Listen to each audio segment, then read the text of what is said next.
रामराम मंडळी, next generation फार्मिंगवर मी अमोल काकडे तुमचं सहर्ष स्वागत करतो. उन्हाळी टोमॅटोच्या लागवडीचा नियोजनाचा व्हिडिओ मी अपलोड केला आहे. त्याची लिंक तुम्हाला आय बटनला दिसेल. आणि आताचा हा जो आजचा व्हिडिओ आहे याच्यामध्ये 3-4 शेतकऱ्यांच्या कमेंट आल्या होत्या की उन्हाळ्यामध्ये लो कॉस्ट टोमॅटो म्हणजे कमी बजेटमध्ये टोमॅटो कसा घ्यायचा आणि ज्यांच्याकडे पाणी कमी आहे त्यांनी हे टोमॅटो कसं घ्यायचं. आता प्रत्येकाची इच्छा असते की टोमॅटोमधून आपल्याला पैसे झाले पाहिजे.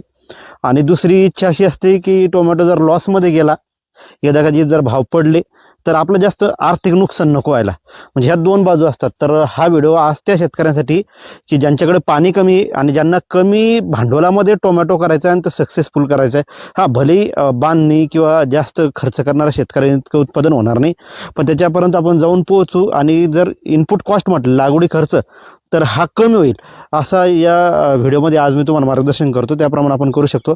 याचा पहिली सुरुवातच मी करतो की कमी बांधणी आपलं कमी खर्चात जर करायचं असेल तर पहिली गोष्ट आपल्याला बांधणी करावं लागणार नाही टोमॅटोची.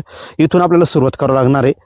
तर टोमॅटोची बांधणी न करता टोमॅटो मोकळा सोडायचा. म्हणजे आपण काय होतं, हा जो टोमॅटो बांधलेला होता आमचा जुना, तर बांधणी न करता आपल्याला तो मोकळा सोडायचा. आता मोकळा सोडायची टेक्निक आहे ती मी तुम्हाला सांगतो याच व्हिडिओमध्ये. काय करायचं असतं, शेतात आपलं मल्चिंग करून घ्यायचं, दुहेरी लागवड करायची झिकझॅक पद्धतीने. एकाच फुटावर टोमॅटो दुहेरी लागवड करून घ्यायचं झिकझॅक पद्धतीनं. एक झाड या साईडला, एक झाड या साईडला झोपवायचं असतं. आणि ज्यावेळेस फुलधारणा होती आणि फळधारणा सुरुवात व्हायला लागते त्यावेळेस फक्त ते झाडं हळूहळू मॅनेज करायचे असतात. आणि बेडची रुंदी थोडी मोठी घ्यायची असते. मल्चिंग पेपर बेडची रुंदी जर मोठी घेतली तर ते जे झाड आपण झोपवलं तर त्या झाडाला मार लागत नाही, त्याला माल चांगला येतो. आणि टोमॅटोची एक खासियत आहे, आम्ही लहानपणापासून मी टोमॅटो बांधतो, जोपर्यंत झाड जमिनीला टेकलेलं असतं तोपर्यंत माल जास्त लागतो. जेव्हा झाड उचललं जातं तेव्हा मात्र माल कमी होता. आमचा जुना अनुभव आहे. तुम्हाला जर हा अनुभव आला असेल तर तुम्ही कमेंटमध्ये सांगा. तर आपल्याला प्रोडक्शन जास्त निघणार आहे. हा एक झाला विषय की आता पहिली सुरुवात मी सांगितलं तुम्हाला बांधणी करायची नाही, मात्र मल्चिंग करायचा.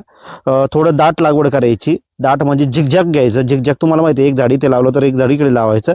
एक झाडी या दिशेने पडन, एक झाडी या दिशेने पडत. आणि जोपर्यंत त्याला पिकत नाही तोपर्यंत त्याच्या फक्त फांद्या थोड्या मॅनेज करायच्या. आता दुसरी विषय असतो व्हेरायटी सिलेक्ट करताना डिटर्मिनेट व्हेरायटी सिलेक्ट करायची. म्हणजे बुटका टोमॅटोची जी जाती ती, जसं उदाहरणार्थ सौ ही बुटक्या प्रकारांमध्ये मोडते, तर अशा प्रकारच्या ज्या बाजारामध्ये मिळणाऱ्या डिटर्मिनेट व्हेरायटी आहे त्या सिलेक्ट करायच्या. मी तर शक्यतो तुम्हाला साहू रिकमेंडेड करेल. तर त्या व्हेरायटीनं काय होते, ती जास्त ऑलरेडी जास्त उंच वाढत नाही, त्यामुळे त्याला बांधणी करायची जास्त गरज पडत नाही. तर आपला तिथे पैसा वाचतो. 62-42 ही सेमी डिटर्मिनेटमध्ये मोडते, म्हणजे त्याला थोडं बांधणी करावं लागते. नाही बांधणी केली तरी भागते. एक अभिनव आहे, एक 10-57 आहे. तर ह्या जुन्या व्हेरायटी आहेत सेमी डिटर्मिनेट. आणि डिटर्मिनेटमध्ये आपली साऊ आणि बाहू.